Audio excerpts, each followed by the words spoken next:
Vamos a establecer comunicación a esta hora con el señor Luis Armando Díaz Castillo, el secretario general del Sindicato de Docentes en Educación Superior del Perú, SIDEPS. Qué gusto saludarlo, señor Díaz Castillo. Gracias por atender esta comunicación con RCR, Red de Comunicación Regional.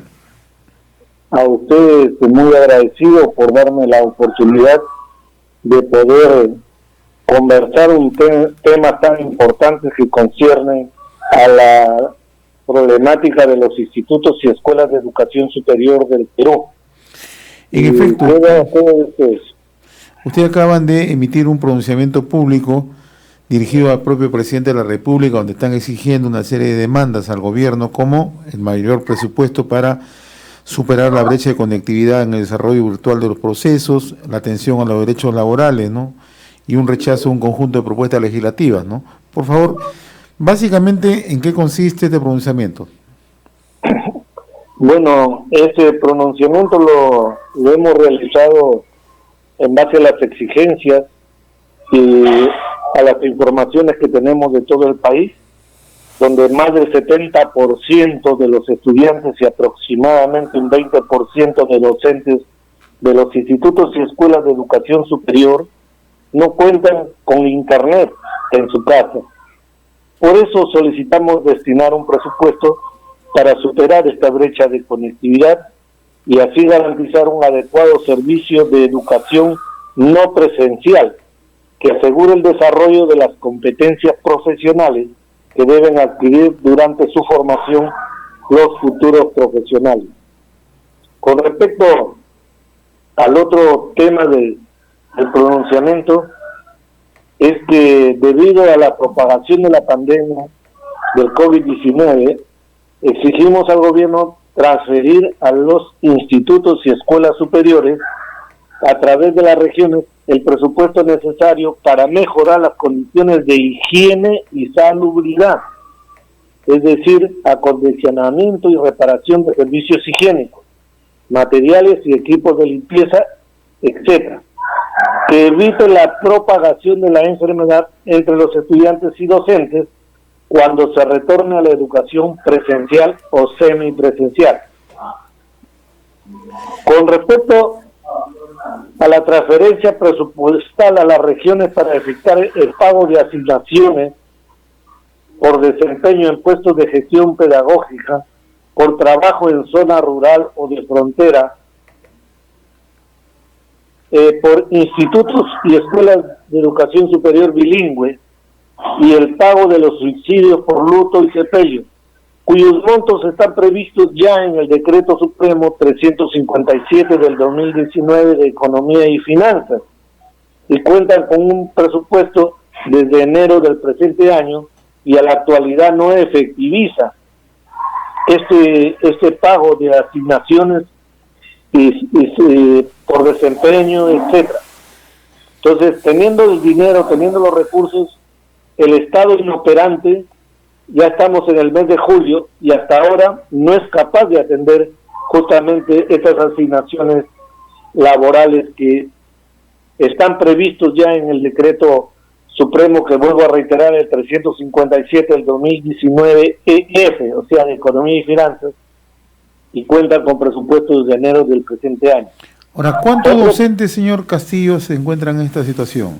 12.000, un aproximado de 12.500 docentes de educación superior en plazas presupuestadas, más otros 7.000 que van por bolsa de horas. Ahora, sí. Más o menos haciendo un promedio está entre 19 a 20.000 docentes que ejercen la docencia en los institutos y escuelas superiores del Perú. Y hasta el momento, o sea, todos los pactos colectivos, todos los acuerdos no se cumplen al momento. Imagínense, fíjense que no cumple ni su misma norma, porque está presupuestado, en el caso de servicios laborales y asignaciones, está presupuestado en este presente año y no lo efectiviza. Entonces, nos ponemos a pensar de ahí, ¿no?, que nuestro ente, que es el Ministerio de Educación, el que debe mejorar la calidad de la enseñanza-aprendizaje, el que debe darle al país los mejores técnicos, los mejores profesionales, no atienda las necesidades básicas, mínimas que se requieren para que las instituciones puedan funcionar. Entonces, es una pena que en estos momentos, por ejemplo, el tema de la pandemia tenga que haberse destinado y endeudado al país, cuando los recursos estaban ahí y se exigía un 6% para el presupuesto nacional, y no se atiende. Eso nos preocupa, porque sin educación también la salud va a sufrir sus efectos, y los efectos ya lo estamos sintiendo con esta pandemia. Como ustedes ven, de que para mejorar nuestra salud se necesita saber cómo tenemos que educarnos alimenticiamente, cómo debemos defendernos de las enfermedades, o sea, prevenir antes que curar. Entonces nos preocupa sinceramente que el señor ministro esté preocupado en otras cosas más que darle a la educación básica y superior, principalmente porque el país va a necesitar en los próximos 5 años más o menos 500.000 de técnicos, y a los 10 años 1.000.000 de técnicos profesionales en las diferentes áreas, pedagógica, tecnológica, incluyendo la artística. En todo sentido, ¿de dónde vamos a traer profesionales? O abriremos la frontera para que vengan de otros países y vengan otros técnicos, de los cuales, teniendo los recursos, teniendo todo lo que se necesita, la infraestructura básica para que se puedan formar profesionales, no lo hagamos. Es una pena que el Ministerio de Educación, por ejemplo, esté más dedicado en gastar en asesorías para implementar algunos planes que no llegan a las metas que se trazan. En todo caso, sobre este tema estamos demandando justamente esta transferencia presupuestal a las regiones para efectivizar estos pagos.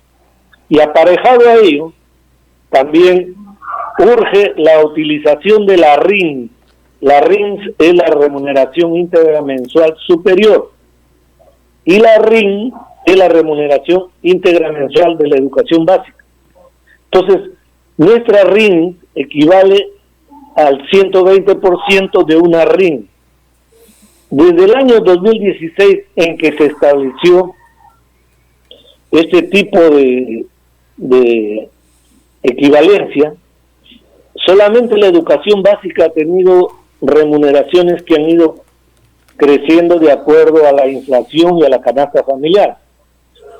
Pero los institutos y escuelas superiores, a partir del 2016 a la fecha, no contamos con un ligero aumento, a tal extremo que la educación básica en estos momentos supera los sueldos. Por ejemplo, un docente de la educación básica en la primera escala, 40 horas, gana 3.066 soles, y un docente de educación superior tecnológico-pedagógico de la primera categoría gana 2.487 soles. Entonces, ¿quiénes van a ir a trabajar a los institutos? Los grandes profesionales o los técnicos especializados prefieren ir a trabajar a las instituciones privadas o a la educación básica, que es más rentable, casi con una diferencia de 400 soles. Entonces, ¿qué importancia le estamos dando justamente a los técnicos que el Perú necesita? Y mucho hablamos de tecnología, mucho hablamos del desarrollo científico, etcétera, y no hacemos nada, porque sin presupuestos, sin economía, ¿cómo vamos a desarrollar las instituciones? ¿Cómo vamos a formar a los profesionales? Ahora, señor Castillo, otro tema que he visto que ustedes están demandando es un rechazo a algunas propuestas legislativas de la modificatoria de los estatutos de la rama magisterial, ¿no?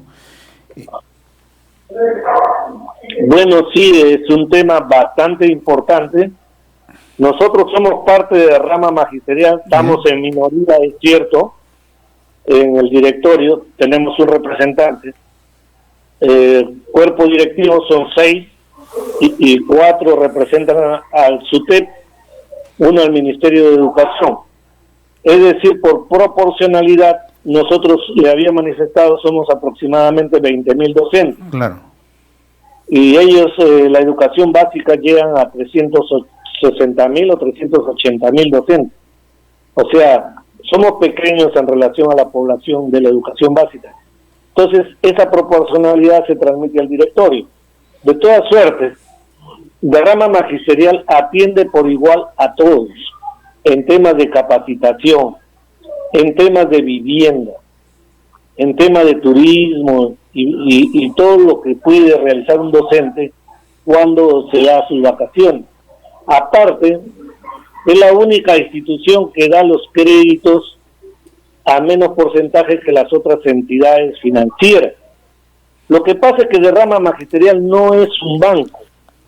Si fuera un banco, ejercitara justamente financiamiento, no solamente para los docentes, sino para todos los micro y macroempresarios que podían tomar nuestros servicios financieros.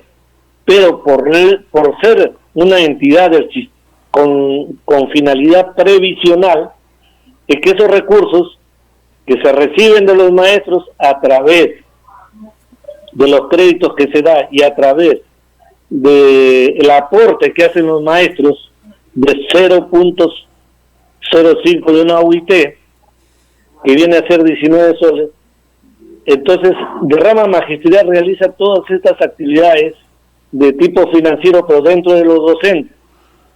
Es decir, si nos damos cuenta que esos aportes en el transcurso de los años, por ejemplo, un maestro que tenga 20 años o 25 años de labor, con sus aportes en la rama magisterial, llega a obtener, por ejemplo, un aproximado de 16.000 soles.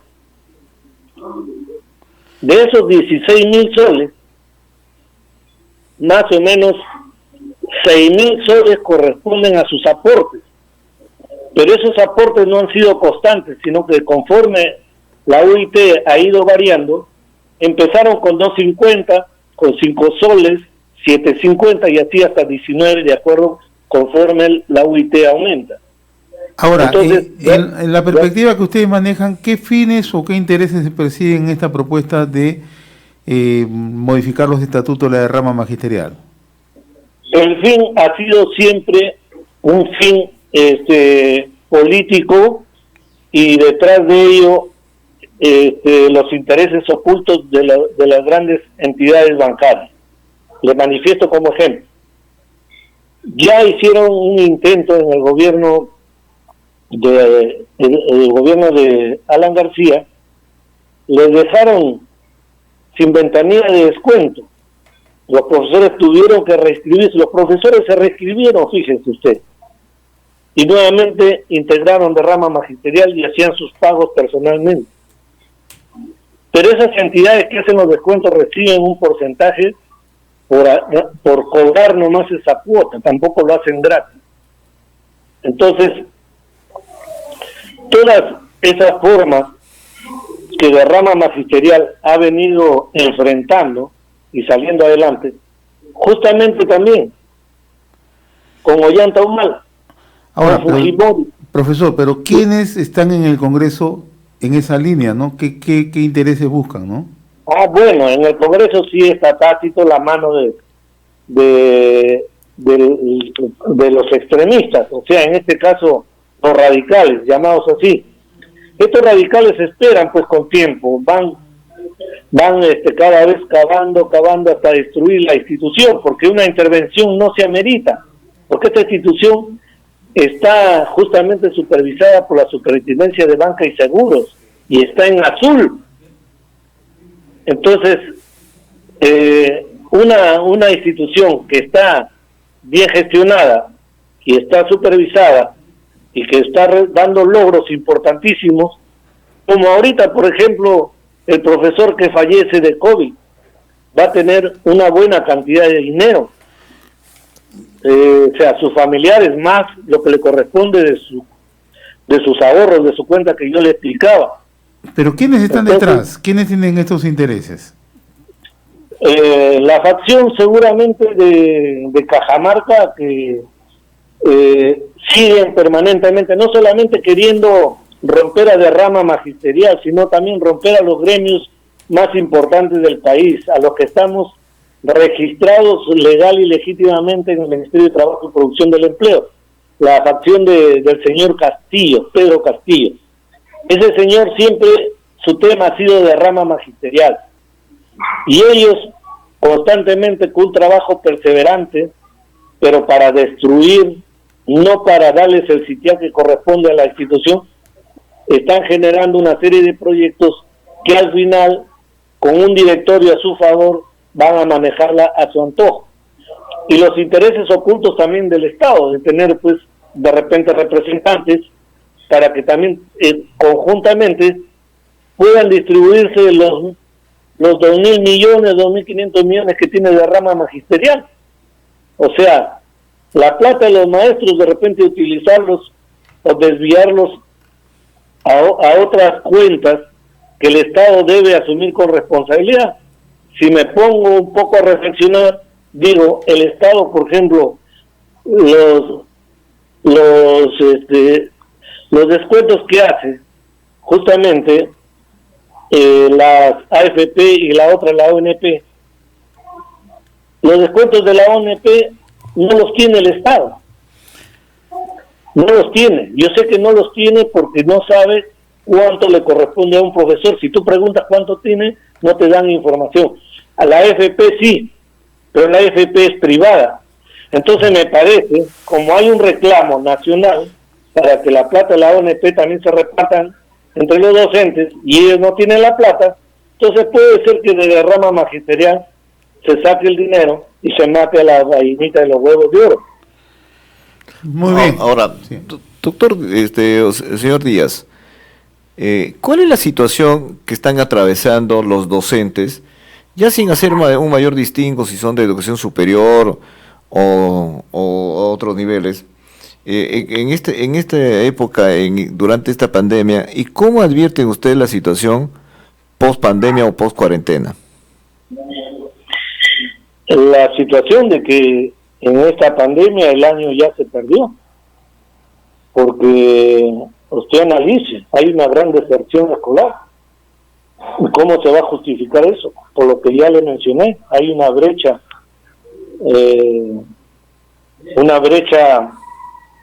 de conectividad bien grande en el país, porque esto se aplicaba a rajatabla con suspensión de clases. Después o post pandemia, lo que va a suceder es que los docentes tienen que capacitarse primeramente en el manejo de las plataformas virtuales para hacer buen uso de ellas. Pero primero solucionando esa brecha de conectividad, si no seguiremos en lo mismo. Entonces, la educación prácticamente en estos instantes puede abrir una brecha más grande, si quiere una banda más ancha, entre la educación privada y la educación pública. Porque para estudiar hoy de acuerdo al SUNEDO, en las universidades o institutos privados, se necesitan pagos costísimos de mensualidad, de materiales, y todo lo que corresponde a la formación de un profesional en los institutos y también de un estudiante de nivel inicial, primaria y secundaria. Entonces, primero tienen que resolver el tema de darle los recursos para solucionar esta brecha de conectividad, donde ya prácticamente con esta deserción escolar se ha engrandecido más y muchos estudiantes tienen que regresar de todas formas a la educación pública, y así lo están haciendo. Y entonces para ello también los institutos y escuelas superiores, como no son costosos, necesitan infraestructura y licenciamiento, cuyo licenciamiento, los costos debe asumirlos el Estado, porque es la educación pública, son nuestros impuestos. Entonces tiene que asumir con responsabilidad justamente este tipo de infraestructura, de capacitación que se debe dar a los docentes para que la educación pueda ser la educación que necesita el Perú para poder desarrollarse tanto a nivel local, regional y nacional. Muy bien, señor Luis Armando Díaz Castillo, secretario general del Sindicato de Docentes en Educación Superior de Perú, SIDES. Ha sido grato conversar con usted. Muy buenas tardes, muy amable. Buenas tardes a todos y gracias por la oportunidad. Gracias.